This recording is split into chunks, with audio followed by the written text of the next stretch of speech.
श्रीमद् भगवत गीता साक्षात भगवान की दिव्य वाणी है। इसकी महिमा अपार है, अपरिमित है। उसका यथार्थ में वर्णन कोई नहीं कर सकता। शेष, महेश, गणेश भी इसकी महिमा को पूरी तरह से नहीं कह सकते, फिर मनुष्य की तो बात ही क्या है। गीता सर्वशास्त्रमयी है। इसे सारे शास्त्रों का खजाना कहा जाता है। गीता का भली भांति ज्ञान हो जाने पर सभी शास्त्रों का तात्विक ज्ञान अपने आप हो जाता है। गीता को हम भगवान से भी बढ़कर कहे तो कोई अत्युक्ति नहीं होगी। भगवान ने स्वयं कहा है, मैं गीता के आश्रय में रहता हूं। गीता मेरा श्रेष्ठ घर है। गीता के ज्ञान का सहारा लेकर ही मैं तीनों लोकों का पालन करता हूं। श्रीमद् भगवत गीता एकमात्र ऐसा ग्रंथ है जो मनुष्य को जीने का सही तरीका बताती है। गीता जीवन में धर्म, कर्म और प्रेम का पाठ पढ़ाती है। श्रीमद् भगवत गीता का ज्ञान मानव जीवन और जीवन के बाद का जीवन दोनों के कर आप श्रीमद् भगवत गीता का सही मतलब समझ पाएंगे। इसलिए इन विचारों को आप हर रोज रात में सोने से पहले जरूर सुने। तो चलिए अब देर नहीं करते हुए वीडियो शुरू करते हैं। भगवान श्री कृष्ण कहते हैं, चार वेदों का अर्थ नहीं भी जानो तो कोई बात नहीं, लेकिन समझदारी, जवाबदारी, वफादारी और ईमानदारी, इन चार शब्दों का मर्म जान लो तो भी जीवन सार्थक हो जाएगा। दीपक का जीवन इसलिए वंदनीय नहीं है कि वो जलता है, बल्कि इसलिए वंदनीय है कि वो दूसरों के लिए जलता है, दूसरों से नहीं जलता।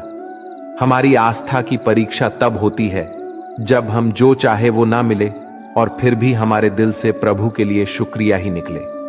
अगर सही मायने में आप अपना जीवन बदलना चाहते हो तो सबसे पहले आपको अपना मन बदलने के लिए तैयार रहना पड़ेगा, क्योंकि जैसा आपका मन रहेगा वैसे ही आपके विचार होंगे, और जैसे आपके विचार होंगे वैसे ही आपका जीवन होगा। नीच विचार रखोगे तो नीच बन जाओगे, अच्छे विचार रखोगे तो ऊंचाई पर जाओगे। विश्वास किसी पर इतना करो कि वो तुम्हारे साथ छल करते समय खुद को दोषी समझे, और प्रेम किसी से इतना करो कि उसके मन में सदैव तुम्हें खोने का डर बना रहे। भगवान श्री कृष्ण कहते हैं, व्यक्ति को सदैव बुराई से बचकर रहना चाहिए। अगर कोई बुरा कर्म करता है तो वह कर्म उसको अपने जीवन में भोगना ही पड़ता है।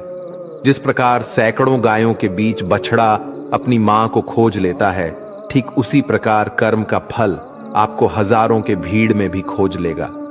माधव कहते हैं, किसी जीव को कष्ट देकर आप मुझे खुश नहीं देख सकते हो। श्री कृष्ण जगत के स्वामी है।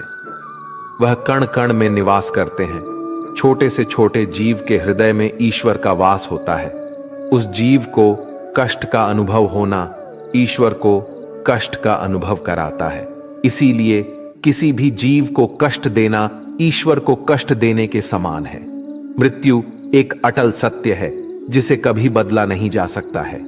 इस संसार का जब से निर्माण हुआ है तब से जन्म मृत्यु का चक्र चलता आ रहा है। जिस प्रकार मनुष्य अपने पुराने वस्त्रों को त्याग कर नए वस्त्र धारण करता है, ठीक उसी प्रकार आत्मा पुराने व्यर्थ शरीर को त्याग कर नए शरीर को धारण करती है। यह प्रकृति का नियम है। इस सत्य को स्वीकार करके भय मुक्त होकर आज में जीना चाहिए। ज्ञानी व्यक्ति ना तो मरने वाले का शोक करते हैं और ना ही उनका शोक करते हैं जो अभी जिंदा है, क्योंकि वो जानते हैं जो मर गया वो फिर से जन्म लेगा और जो जिंदा है वो एक दिन जरूर मारेगा। केवल ज्ञान ही एक ऐसा अक्षय तत्व है जो कहीं भी किसी भी अवस्था में और किसी भी काल में मनुष्य का साथ नहीं छोड़ता। धरती पर जिस प्रकार मौसम में बदलाव आता है, ठीक उसी प्रकार जीवन में भी सुख दुख आता जाता रहता है। युद्ध हो या जीवन सफलता केवल 3 शस्त्रों से प्राप्त होती है: धर्म, धैर्य और साहस। कोई भी मनुष्य जन्म से नहीं बल्कि अपने कर्मों से महान बनता है। कुछ पाना है तो खुद पर भरोसा कीजिए, क्योंकि सहारे कितने भी सच्चे और अच्छे हो साथ छोड़ ही जाते हैं। मित्र गरीब है या अमीर मायने नहीं रखता, बल्कि वो आपके बुरे समय में आपका साथ कितना देता है यह मायने रखता है। धर्म चाहे जो भी हो, अच्छे इंसान बनो, हिसाब तुम्हारे कर्म का होगा, धर्म का नहीं। खुशी के लिए काम करोगे तो खुशी नहीं मिलेगी, लेकिन खुश होकर काम करोगे तो जरूर मिलेगी। जब आप दूसरों के लिए अच्छा चाहते हैं तो वही अच्छी चीजें आपके जीवन में वापस आती है। यही प्रकृति का नियम है। आपका मूल्य इससे तय नहीं होता कि आप क्या हैं, ये इससे तय होता है कि आप खुद को क्या बनाने की क्षमता रखते हैं। हंसता हुआ मन और हंसता हुआ चेहरा, यही सच्ची संपत्ति है। मनुष्य हमेशा अपने भाग्य को कोसता है, ये जानते हुए भी कि भाग्य से भी ऊंचा उसका